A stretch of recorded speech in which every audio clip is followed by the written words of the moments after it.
नमस्कार। आज हम सबकी सोच मतलब माइंडसेट के एक बहुत ही दिलचस्प सिद्धांत पर बात कर रहे हैं। हमारे पास डॉक्टर कैरल ड्वेक का काम है और कुछ और रिसर्च भी है और हमारा मकसद ये समझना है कि ये जो हमारा यकीन है कि हमारी काबिलियत फिक्स्ड है या उसे बढ़ाया जा सकता है, इसका हमारी जिंदगी पर आखिर असर क्या पड़ता है। बिल्कुल। और ये चर्चा असल में दो मुख्य विचारों के आसपास घूमती है। एक तो है फिक्स्ड माइंडसेट, मतलब ये मानना कि भाई जो टैलेंट है, होशियारी है, वो जन्म से मिलती है, बदलती नहीं। अच्छा, पत्थर की लकीर टाइप। हाँ, कुछ वैसा ही। और दूसरा है ग्रोथ माइंडसेट।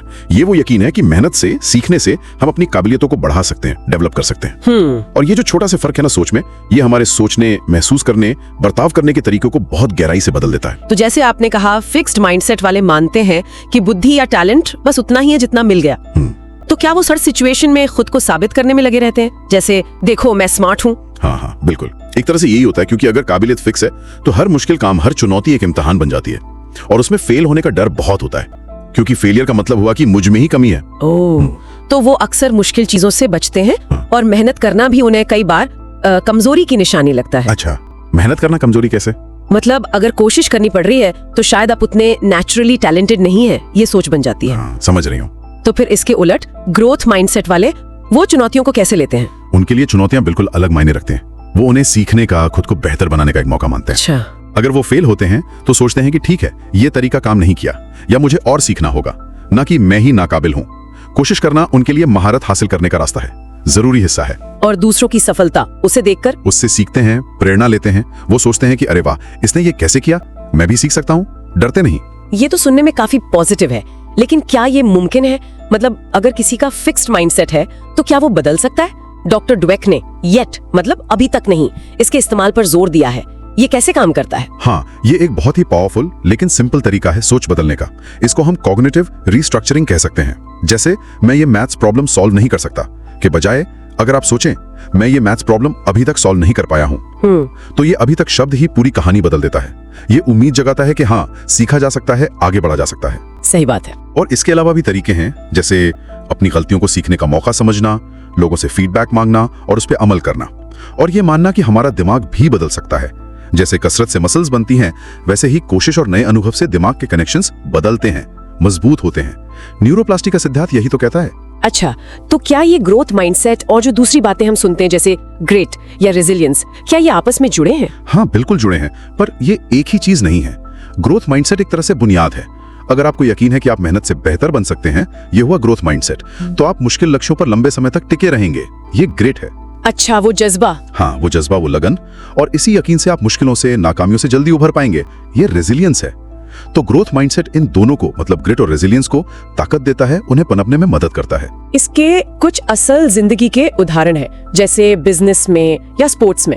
सुना है सत्या नडेला, माइक्रोसॉफ्ट वाले? हाँ बिल्कुल, सत्या नडेला का उदाहरण बहुत मशहूर है। उन्होंने माइक्रोसॉफ्ट के कल्चर को नो इट ऑल, सब जानने वाले, से लर्न इट ऑल, सब सीखने वाले में बदलने की कोशिश की।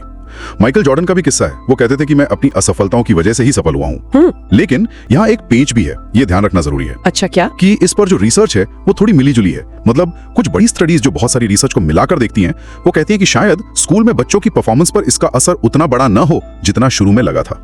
खासकर उन बच्चों के लिए जो पहले से ही ठीक कर रहे हैं, या फिर ये तरीके शायद उन लोगों के लिए ज्यादा फायदेमंद हो जो वाकई संघर्ष कर रहे हैं। तो मतलब ये कोई जादू की छड़ी नहीं है कि बस सोच बदली और सब ठीक हो गया? बिल्कुल नहीं। डॉक्टर ड्वेक खुद भी ये मानती हैं। नतीजे कई चीजों पर निर्भर करते हैं, व्यक्ति पर, माहौल पर, और एक और खतरा है जिसे वो फॉल्स ग्रोथ माइंडसेट कहती हैं। फॉल्स ग्रोथ माइंडसेट वो क्या है? मतलब बस ऊपर ऊपर से मान लेना या कह देना कि हाँ मेरा तो ग्रोथ माइंडसेट है, लेकिन असल में अपनी आदतों, अपनी कोशिशों में कोई बदलाव ना लाना। जैसा नडेला ने भी कहा है कि जिस दिन आप कहते हैं मेरा ग्रोथ माइंडसेट है, उसी दिन परिभाषा के अनुसार आपका ग्रोथ माइंडसेट नहीं रहता, क्योंकि ये तो एक लगातार चलने वाली यात्रा है, मंजिल नहीं। ये बहुत जरूरी बात है।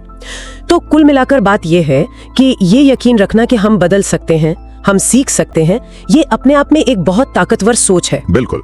ये हमें कोशिश करते रहने के लिए, मुश्किलों में टिके रहने के लिए प्रेरित करती है, भले ही नतीजे फौरन ना मिले। हाँ, और इससे एक और सोचने वाली बात निकलती है। अगर एक व्यक्ति का ग्रोथ माइंडसेट इतना असर डाल सकता है, तो जरा सोचिए, अगर किसी टीम में, किसी संस्था में या समाज में एक कलेक्टिव ग्रोथ माइंडसेट हो, मतलब सब मिलकर ये माने कि हम सीख सकते हैं, हम साथ मिलकर बेहतर हो सकते हैं, तो उससे कितने बड़े पैमाने पर इनोवेशन, नए विचार और सकारात्मक बदलाव आ सकते हैं। ये सोचने वाली बात है कि हम सिर्फ खुद में नहीं, अपने आसपास के माहौल में इस सीखने और बढ़ने की संस्कृति को कैसे बढ़ावा दे सकते हैं। ਸਤਿ ਸ਼੍ਰੀ ਅਕਾਲ। ਅੱਜ ਆਪਾਂ ਇੱਕ ਬਹੁਤ ਹੀ ਦਿਲਚਸਪ ਵਿਸ਼ੇ ਤੇ ਗੱਲ ਕਰਾਂਗੇ, ਗ੍ਰੋਥ ਮਾਈਂਡਸੈਟ। ਹਾਂਜੀ, ਯਾਨੀ ਕਿ ਵਿਕਾਸ ਵਾਲੀ ਸੋਚ। ਇਹ ਡਾਕਟਰ ਕੈਰਲ ਐਸ ਡਵੇਕ ਦੀ ਖੋਜ ਤੇ ਆਧਾਰਿਤ ਹੈ। ਬਿਲਕੁਲ, ਸਾਡੇ ਕੋਲ ਉਹਨਾਂ ਦੀਆਂ ਲਿਖਤਾਂ ਨੇ, ਕੁਝ ਹੋਰ ਲੀਡਰਸ਼ਿਪ ਤੇ ਲੇਖ ਨੇ ਤੇ ਕੁਝ ਤਰੀਕੇ ਵੀ ਨੇ ਕਿ ਇਸ ਨੂੰ ਅਪਣਾਇਆ ਕਿਵੇਂ ਜਾਵੇ। ਤੇ ਆਪਣਾ ਮਕਸਦ ਹੈ ਸਮਝਣਾ ਕਿ ਇਹ ਹੈ ਕੀ ਅਸਲ 'ਚ, ਗ੍ਰੋਥ ਤੇ ਫਿਕਸਡ ਮਾਈਂਡਸੈਟ 'ਚ ਫਰਕ ਕੀ ਹੈ। ਹਾਂ, ਤੇ ਇਸ ਦੇ ਫਾਇਦੇ ਕੀ ਨੇ ਤੇ ਸਭ ਤੋਂ ਜ਼ਰੂਰੀ, ਕੋਈ ਇਸ ਨੂੰ ਵਿਕਸਿਤ ਕਿਵੇਂ ਕਰ ਸਕਦਾ ਹੈ। ਸ਼ੁਰੂ ਕਰਦੇ ਹਾਂ ਫਿਰ। ਡਾਕਟਰ ਡਵੇਕ ਨਾ ਮੁੱਖ ਤੌਰ ਤੇ ਦੋ ਤਰ੍ਹਾਂ ਦੀ ਸੋਚ ਦੀ ਗੱਲ ਕਰਦੇ ਨੇ। ਇੱਕ ਹੈ ਫਿਕਸਡ ਮਾਈਂਡਸੈਟ। ਫਿਕਸਡ ਮਾਈਂਡਸੈਟ ਮਤਲਬ ਸਥਿਰ ਸੋਚ। ਹਾਂਜੀ, ਸਥਿਰ। ਇਸ ਸੋਚ ਵਾਲੇ ਲੋਕ ਕੀ ਮੰਨਦੇ ਨੇ ਕਿ ਸਾਡੀ ਕਾਬਲੀਅਤ, ਸਾਡੀ ਬੁੱਧੀ, ਸਾਡਾ ਟੈਲੈਂਟ ਇਹ ਸਭ ਪੱਕਾ ਹੈ, ਜਨਮ ਤੋਂ ਮਿਲ ਗਿਆ, ਬਸ ਬਦਲ ਨਹੀਂ ਸਕਦਾ। ਅੱਛਾ, ਤੇ ਫਿਰ ਇਸ ਦਾ ਅਸਰ ਕੀ ਹੁੰਦਾ ਉਹਨਾਂ ਤੇ? ਅਸਰ ਇਹ ਹੁੰਦਾ ਹੈ ਕਿ ਉਹ ਫਿਰ ਔਖੀਆਂ ਚੀਜ਼ਾਂ ਤੋਂ, ਚੁਣੌਤੀਆਂ ਤੋਂ ਬਚਦੇ ਨੇ। ਜਿੱਥੇ ਲੱਗੇ ਕਿ ਫੇਲ ਹੋ ਸਕਦੇ ਆ, ਉੱਥੋਂ ਪਾਸਾ ਵੱਟ ਲੈਂਦੇ ਨੇ ਤੇ ਜਲਦੀ ਹਾਰ ਮੰਨ ਲੈਂਦੇ ਹੋਣਗੇ। ਬਿਲਕੁਲ, ਹੌਸਲਾ ਛੱਡ ਦਿੰਦੇ ਨੇ। ਤੇ ਜੇ ਕੋਈ ਨੁਕਤਾਚੀਨੀ ਕਰੇ, ਆਲੋਚਨਾ ਕਰੇ ਤਾਂ ਬਹੁਤ ਡਿਫੈਂਸਿਵ ਹੋ ਜਾਂਦੇ ਨੇ, ਬਚਾਅ ਕਰਨ ਲੱਗ ਪੈਂਦੇ ਨੇ। ਉਹਨਾਂ ਦਾ ਸਾਰਾ ਧਿਆਨ ਇਸੇ ਤੇ ਹੁੰਦਾ ਕਿ ਅਸੀਂ ਸਾਬਤ ਕਰੀਏ ਕਿ ਅਸੀਂ ਕਿੰਨੇ ਕਾਬਲ ਹਾਂ। ਮਤਲਬ ਆਪਣੀ ਇਮੇਜ ਬਚਾਉਣ ਤੇ ਜ਼ਿਆਦਾ ਜ਼ੋਰ ਹੁੰਦਾ ਹੈ। ਸਹੀ ਗੱਲ। ਹੁਣ ਦੂਜੇ ਪਾਸੇ ਹੈ ਗ੍ਰੋਥ ਮਾਈਂਡਸੈਟ, ਵਿਕਾਸ ਵਾਲੀ ਸੋਚ। ਤੇ ਇਹਦੇ ਵਾਲੇ ਕਿਵੇਂ ਸੋਚਦੇ ਨੇ? ਇਹ ਬਿਲਕੁਲ ਉਲਟ ਸੋਚਦੇ ਨੇ। ਉਹ ਮੰਨਦੇ ਨੇ ਕਿ ਕਾਬਲੀਅਤਾਂ ਉਹ ਵਿਕਸਿਤ ਹੋ ਸਕਦੀਆਂ ਨੇ, ਮਤਲਬ ਮਿਹਨਤ ਨਾਲ, ਲਗਨ ਨਾਲ, ਨਵੀਆਂ ਗੱਲਾਂ ਸਿੱਖ ਕੇ। ਅੱਛਾ, ਯਾਨੀ ਇਹ ਜਨਮ ਤੋਂ ਪੱਕੀਆਂ ਨਹੀਂ ਹੁੰਦੀਆਂ? ਨਹੀਂ, ਉਹਨਾਂ ਲਈ ਚੁਣੌਤੀਆਂ ਡਰਾਉਣੀਆਂ ਨਹੀਂ ਹੁੰਦੀਆਂ। ਉਹ ਤਾਂ ਮੌਕੇ ਹੁੰਦੇ ਨੇ ਸਿੱਖਣ ਦੇ, ਅੱਗੇ ਵਧਣ ਦੇ। ਜੇ ਕੋਈ ਰੁਕਾਵਟ ਆ ਜਾਵੇ ਤਾਂ ਵੀ ਲੱਗੇ ਰਹਿੰਦੇ ਨੇ, ਹਿੰਮਤ ਨਹੀਂ ਹਾਰਦੇ। ਨਹੀਂ, ਉਹ ਕੋਸ਼ਿਸ਼ ਨੂੰ ਐ ਸਮਝਦੇ ਨੇ ਕਿ ਇਹ ਤਾਂ ਸਫਲਤਾ ਦਾ ਰਾਹ ਹੈ, ਜ਼ਰੂਰੀ ਹਿੱਸਾ ਹੈ, ਤੇ ਆਲੋਚਨਾ ਉਸ ਤੋਂ ਸਿੱਖਦੇ ਨੇ। ਵਾਹ। ਤੇ ਦੂਜਿਆਂ ਦੀ ਸਫਲਤਾ ਉਸ ਨੂੰ ਕਿਵੇਂ ਦੇਖਦੇ ਨੇ? ਉਸ ਤੋਂ ਪ੍ਰੇਰਣਾ ਲੈਂਦੇ ਨੇ, ਸਿੱਖਦੇ ਨੇ, ਸੜਦੇ ਨਹੀਂ।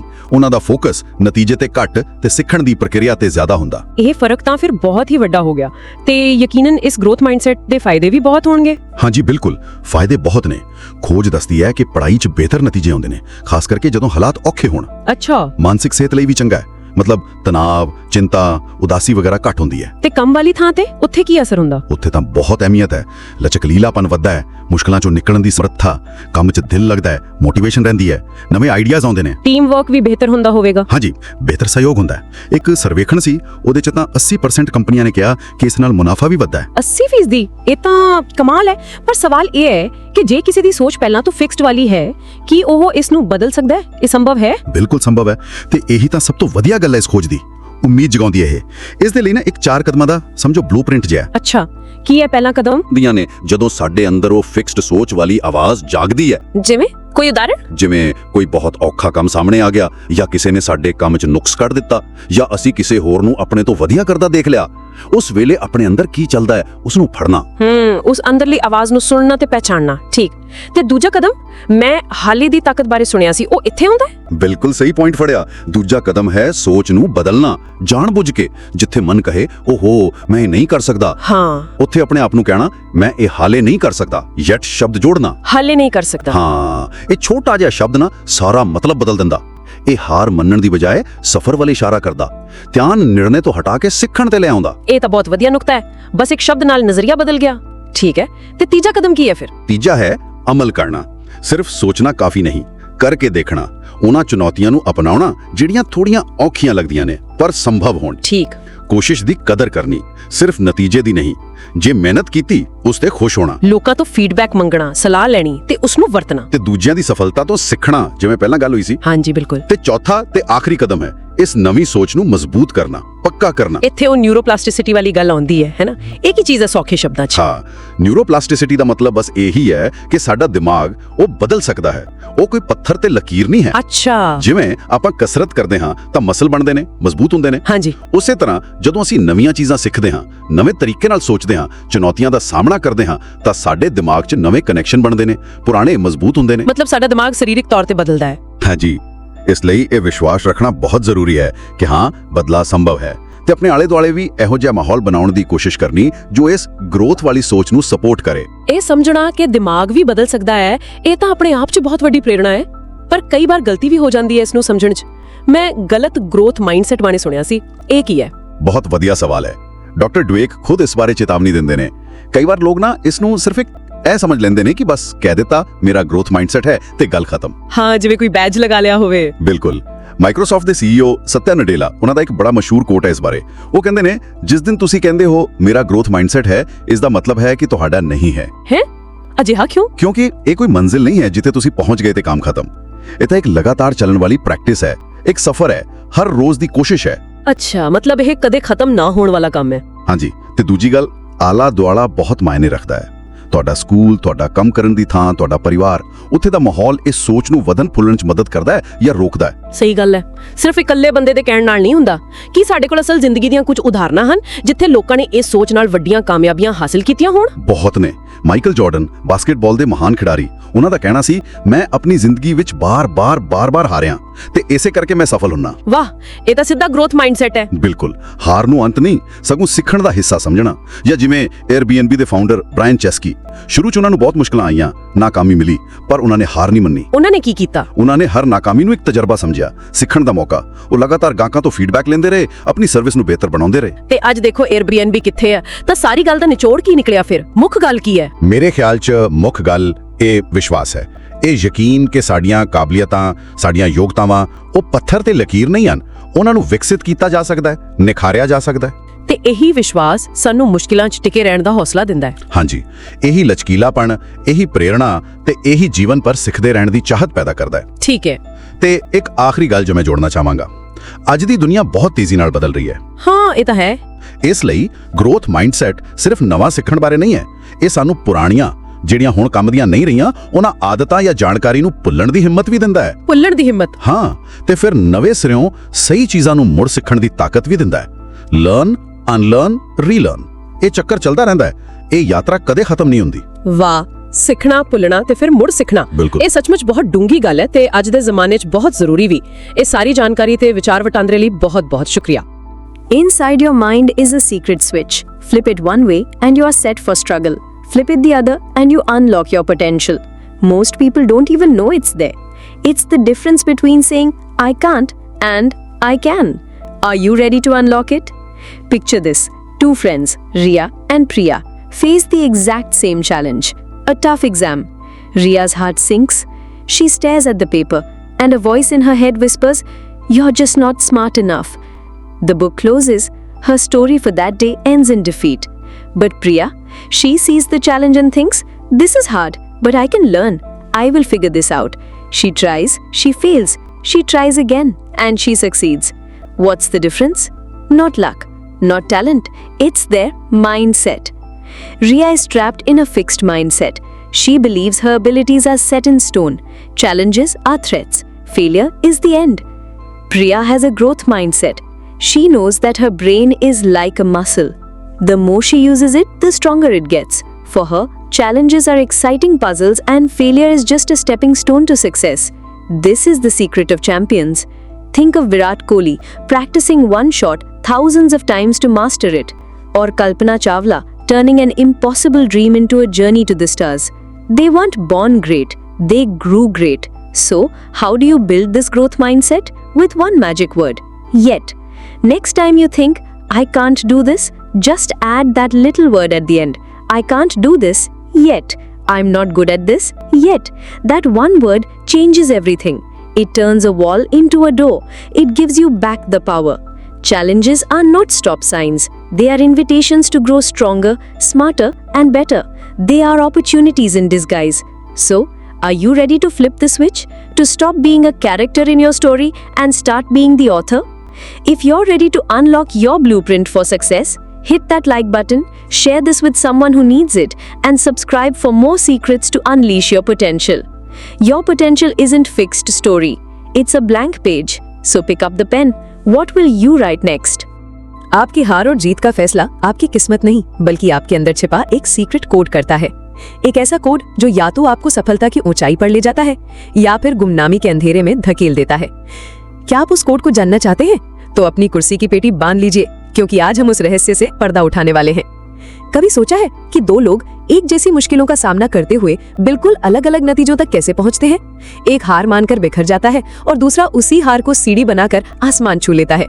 फर्क उनकी किस्मत या टैलेंट का नहीं, फर्क है उनकी सोच का, उनके माइंडसेट का। हमारी जिंदगी एक कहानी की किताब की तरह है और इस कहानी के दो लेखक हैं। एक है फिक्स्ड माइंडसेट और दूसरा है ग्रोथ माइंडसेट। पहला लेखक डर और शक की स्याही से लिखता है। वो मानता है कि काबिलियत एक पत्थर की लकीर है जिसे बदला नहीं जा सकता। चुनौती एक ऐसे राक्षस की तरह है जिसे देखकर वो कांपने लगता है और मैदान छोड़कर भाग जाता है। उसकी कहानी अफसोस और काश जैसे शब्दों के साथ एक बंद किताब में खत्म हो जाती है। लेकिन फिर आता है दूसरा लेखक, ग्रोथ माइंडसेट वाला। वो जानता है कि कहानी का हर पन्ना, हर शब्द वो खुद लिखेगा। वो मानता है कि बुद्धि और काबिलियत को मेहनत और लगन की स्याही से निखारा जा सकता है। चुनौतियां उसके लिए खतरा नहीं, बल्कि एक मजेदार पहेली है। वो हार से डरता नहीं है, बल्कि उससे सीखता है। वो गिरता है, धूल झाड़ता है और दुगनी ताकत से फिर खड़ा हो जाता है। उसकी कहानी संघर्ष, सीखने और अंत में एक शानदार जीत की दास्तान बन जाती है। माइकल जॉर्डन को दुनिया का सबसे महान बास्केटबॉल खिलाड़ी माना जाता है। क्या वो पैदा होते ही महान थे? नहीं। वो कहते हैं कि मैं अपनी जिंदगी में बार बार, हजारों बार फेल हुआ हूं और इसीलिए मैं आज सफल हूं। ये है ग्रोथ माइंडसेट की ताकत। जब आप ये मानने लगते हैं कि आप खुद को बदल सकते हैं, तो मुश्किलें चट्टानें नहीं, बल्कि आपके रास्ते के पत्थर बन जाती हैं, जिन्हें आप उठाकर अपनी सफलता का महल बना सकते हैं। तो इस ग्रोथ माइंडसेट को अपनाएं कैसे? एक जादुई शब्द से, अभी तक।